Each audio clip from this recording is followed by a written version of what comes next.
Boom, what's up, guys? Welcome back. Super hype, super excited about this one. Man, look at my hair, a little crazy, man. Shoot. But don't worry, the up next videos, I got a clean cut. Pretty excited to show off the new look. So here we go, man. Got my boy Jeff visiting from Canada. He's a amazing grappler. We go way back when. He's actually has his pedigree, man. He's a decorated grappler, man. Black belt under Roger Gracie. He's got a lot of experience, man. So, he came by to visit, so I couldn't turn down the role. I had to come and train with him and get his story out there because he has an amazing story. But here we are, man. We playing positional, and so again, right away, I go into this, trying to get into the Z guard. I'm framing out. I'm just gonna play guard retention for now. But at the same time, I'm always hunting, keeping my eyes open and watching for the opportunity that present themselves. We are training against this wall, which I'm actually not quite used to it. So it was throwing me off a little bit. Kind of feels like, back in the days training MMA or whatever, deal with it, right? So here I am. And I already know what I'm looking for. I'm looking for that exposure on the elbow. I know I can see it. Boom, there it is. I go for that Kimura. So now, once I got that Kimura, I'm trying to really stay in a T position because his defense is going to be to run and catch that trap and run his head parallel to mine to break my grip on that. But he drops. He cuts his corner. Usually at this point, I kind of bait them to pass, and I'll wait for the right timing, the right angle to get a sweep from there. But again, like I said, we have this wall, so it kind of complicated the situation. And as he's passing, usually they'll dip their head on that hip, which he kind of has it, and then they'll stay low as they're turning, and then I'll find it and they go my rotation, but I missed it. So now I try to go in for this armbar, but he's not having any of it. He's like, no way. I know what you're up to, buddy. And again, back to this position where our heads are against the wall, which is cool. It's like, it's a way to kind of protect from the crowd, people crashing into us. But it does throw it when you have that space awareness and it's there, it kind of does limit your movements or what you want to do. So here I am. Was gonna try to invert and attack the legs, but he had stapled that hip pretty well, so I couldn't get a full rotation. So abandon that idea and go back to this half guard. So here I am, trying to get his head across the other side. And I know he wants to keep his head nice and tight to that chest to keep driving me down to the mat. So I'm trying to disrupt that and either push his head across, not allowing that knee to slide in. We're just hand fighting here at this position. There he is. I get to turtle, but he takes my back pretty good here. Kind of just assessing the situation. Not sure what we're talking about. I guess the rules of engagement, if it was just passing, I couldn't remember, but whatever. So here we are. Takes my back, or I give up the back, one or the other. And let's see what happens. Oh, I roll. Okay, I forgot that's what I did. So I try to roll, but he's not having any of that. Sits me back down. He has it. There goes that first hook. And so now I bring that knee up pretty high to defend that secondary hook. But he's controlling my hips instead of getting the hook in, which is a classic Danaher clinic right there. And by him trapping that hip, it makes it really difficult for me to belly down. But not sure if we kind of gave it up because of those guys next to us. So we're going to reset. But now I'm resetting in his guard, which is... for me, as a shorter person, it's more difficult training with lanky guys, being in their guards. I wish we had started from the open butterfly position, but whatever. I'll work my way out of here. Staying postured up well. He's doing really well breaking my posture. Brings me in. I'm trying to use my elbow and not expose my elbow, so I'm pushing with the elbow. Boom, he gets that shoulder across the center line. So he's pretty much got my back. So I just give it up. So now I can start working from this position. Once he gets that tricep over that center line of his chest, it's pretty much done. He's got your back. So I do have some success on this escape from this position. Just so many years of training here with especially Craig. I would train this position with Craig so often. So yeah, there I go.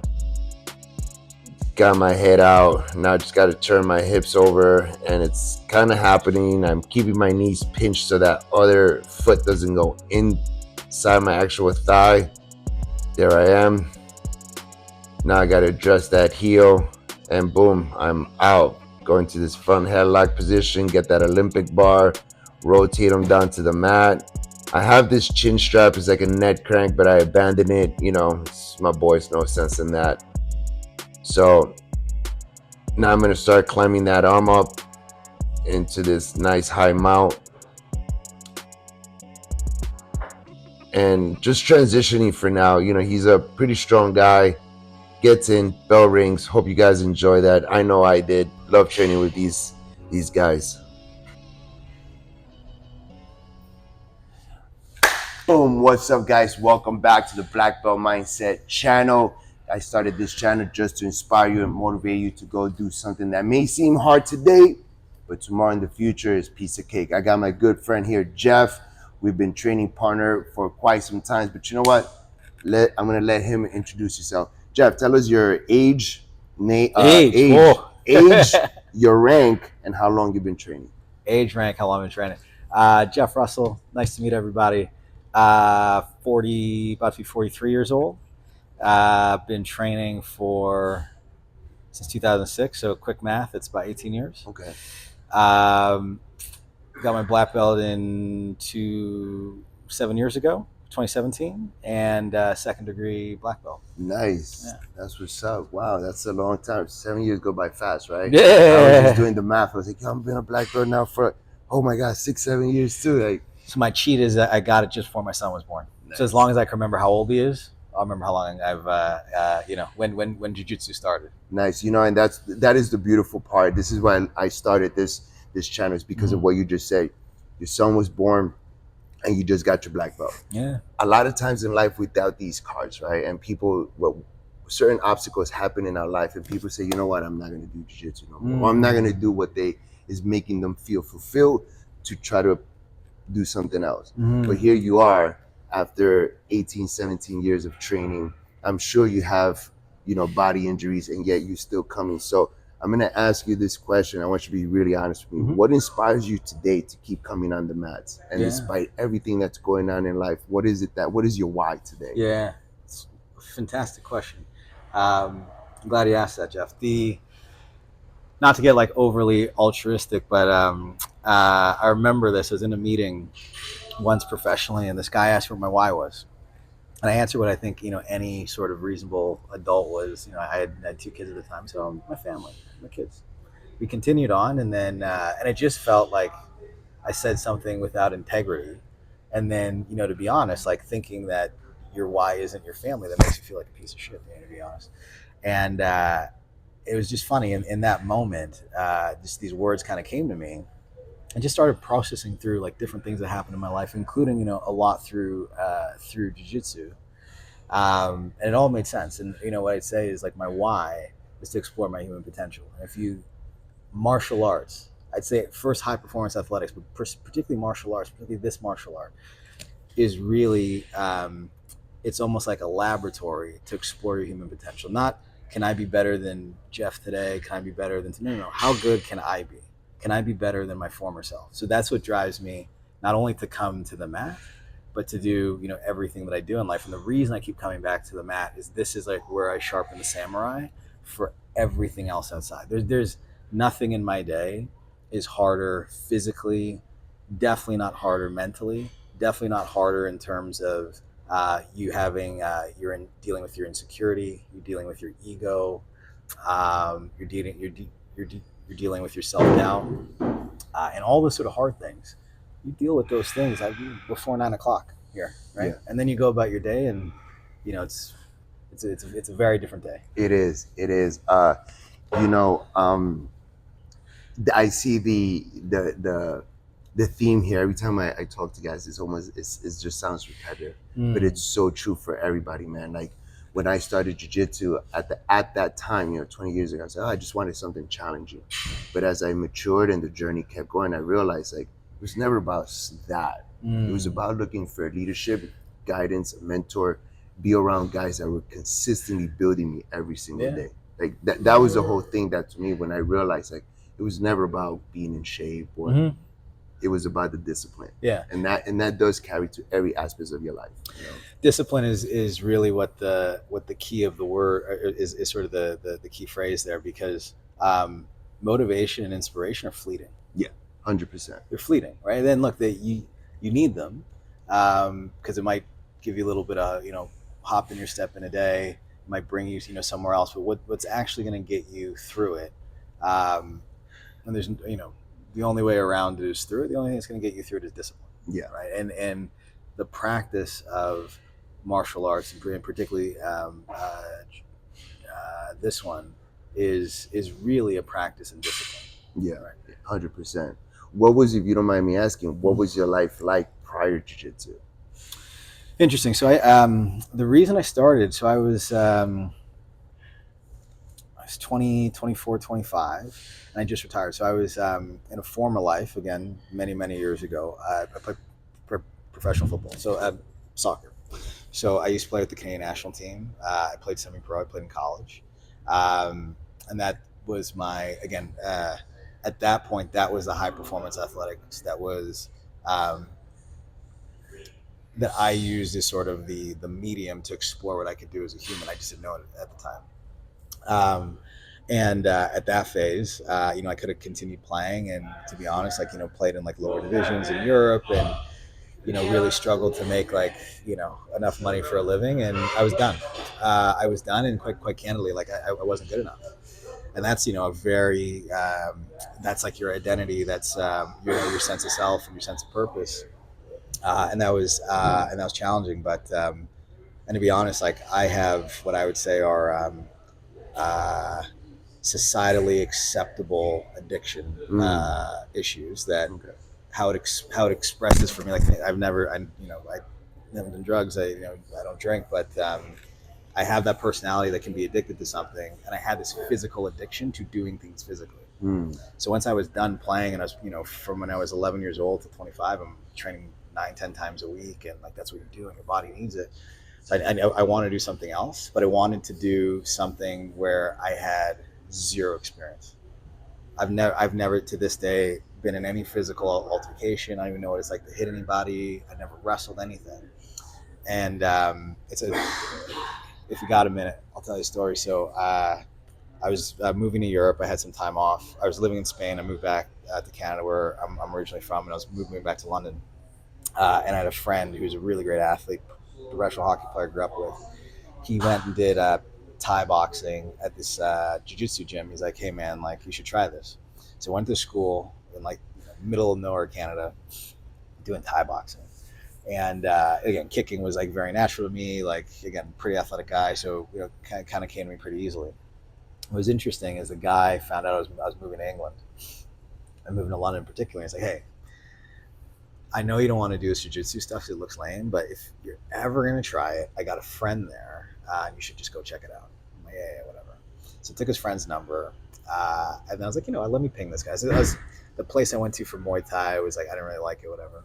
So I ping this guy, go to school, just walk in, just this nice, big, size of a tree dude, but really gentle, whatever. Oh, I think I know his story. He's teaching white belt class, whatever, and then and I'm having a bit of success in white belt class, whatever.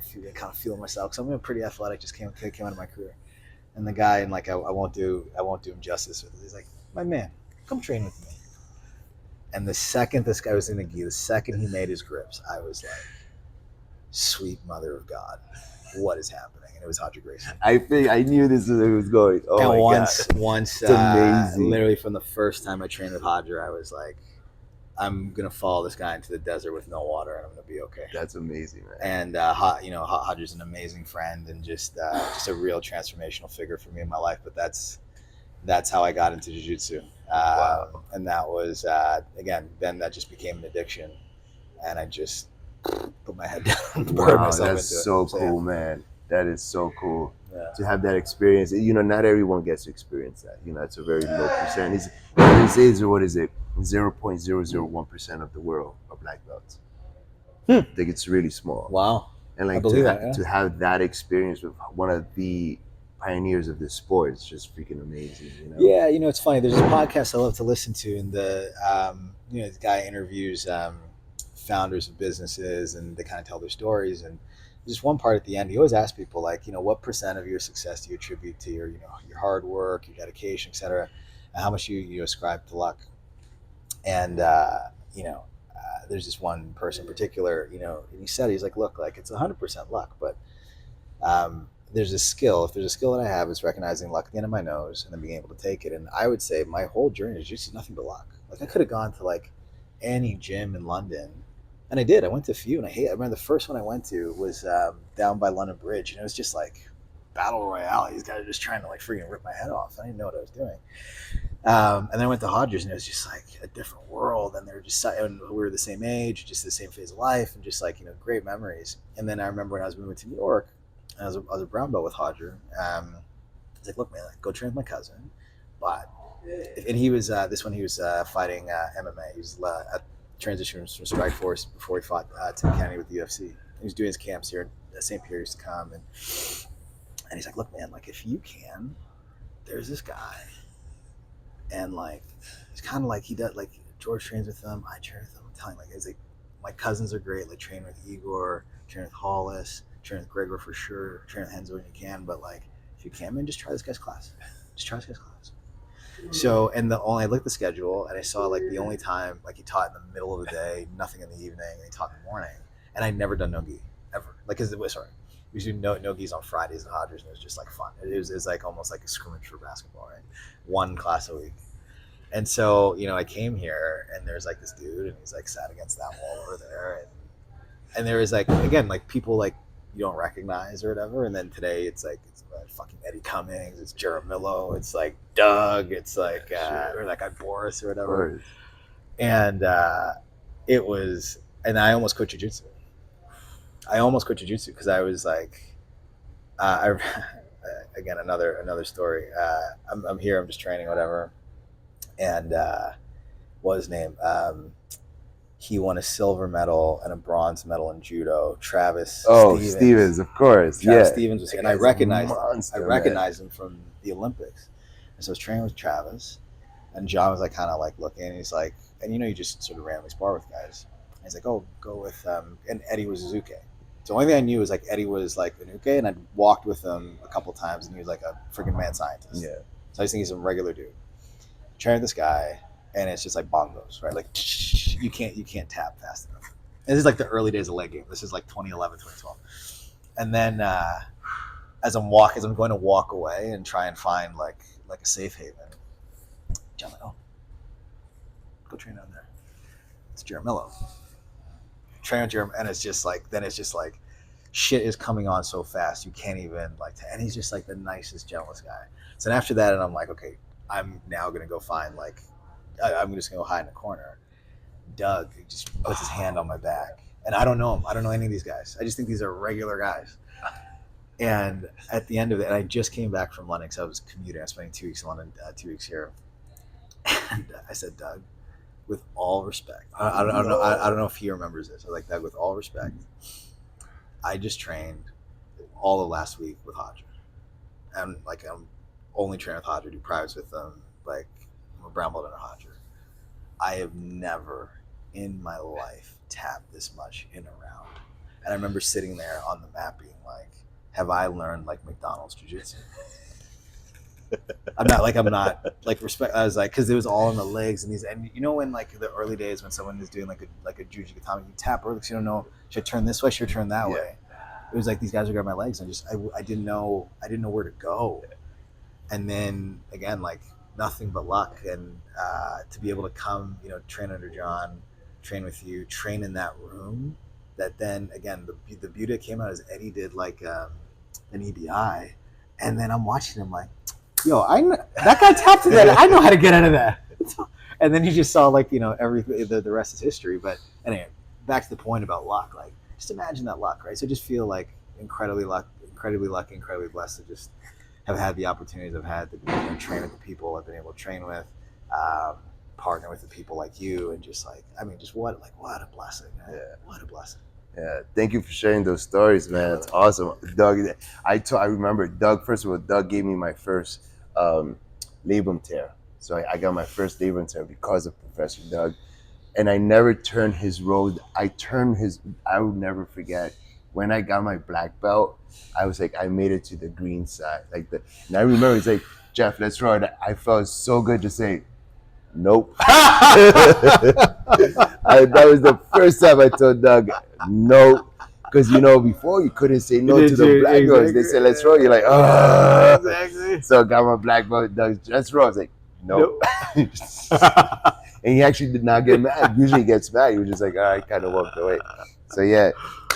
Thank you for sharing, Jeff. Hey, and real quick, man, if someone is watching out there and they're on the fence about trying jiu-jitsu or just trying something new and something challenging, but they keep talking themselves out, what would you tell them to inspire them, to motivate them to go and take actions and do something that if they don't do it, they're going to regret it?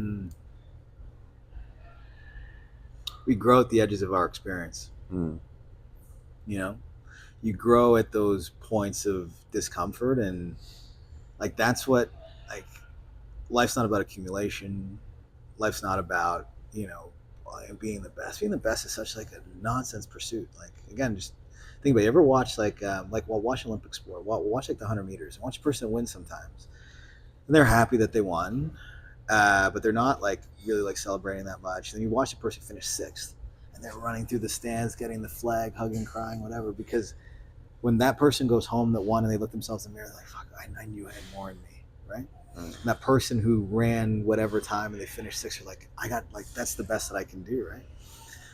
And so it's not about being the best, it's about seeing how good you can be, right? And putting yourself in those situations are going to be difficult, to just see what you're capable of as a fucking human. You know what I mean? And it might be here, it might be in a writing class, it might be, you know, just confronting the things you're uncomfortable with. It might be just walking up and, you know, talking to somebody, you know, with a stranger. But we grow at those edges of our experience. And again, something like jiu-jitsu is just one of those things that's really uncomfortable for people, right? They don't like got people physically on top of you. You might not like, you know, confrontation. You might think that you're like, this is just like a really incredible environment to do that, I think, for a number of people, but it's not for everybody. But whatever that thing is, just do it. When you've done it, do it again, and just keep going, right? And you'll find and you'll learn things about yourself that are just you know, really transformational, and you know, will be sort of a basis for you to, you know, grow for that next phase of your life. Thank you for sharing, brother. Guys, thank you for tuning in. I will see you on the next one. Don't forget to subscribe, hit that like button, and share this with someone that might want to be inspired and motivated. And please, on the comment, share what is it that you're going to commit and devote your life to progress. And I'll see you on the next one. Boom.